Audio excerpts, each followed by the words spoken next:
Channel of Vadodara. Gotri road Natubhai circle પાસે ખાનગી ટ્રાવેલ્સના luxury બસના ચાલકે બસને ટ્રાફિક સિગ્નલ સાથે અથાડી મૂકતા અકસ્માત સર્જાયો હતો। વરસાદમાં અકસ્માતોના બનાવોમાં નોંધપાત્ર વધારો જોવા મળી રહ્યો છે।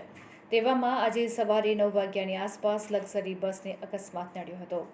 શ્રીજી કૃપા નામની ખાનગી લક્ઝરી બસ નટુભાઈ સર્કલ પાસેથી પસાર થઈ રહી હતી। તે દરમિયાન અચાનક તે નટુભાઈ સર્કલ પાસે રાખેલા ટ્રાફિક સિગ્નલ સાથે ભટકાઈ હતી। સર્જાયેલા અકસ્માતમાં ટ્રાફિક સિગ્નલનો પોલ તૂટી ગયો હતો। સદનસીબે આ ઘટનામાં કોઈ જાનહાનિ નથી થઈ।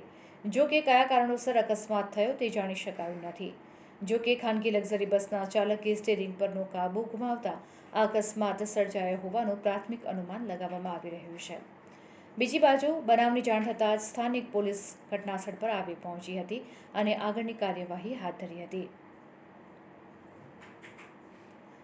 અકસ્માત સર્જનાર લક્ઝરી બસના ચાલકે અકસ્માત અંગે કંઈ પણ કહેવાનું ટાળ્યું હતું, જ્યારે આ અકસ્માતને પગલે બસમાં સવાર મુસાફરોના જીવ પડીકે બંધાઈ ગયા હતા।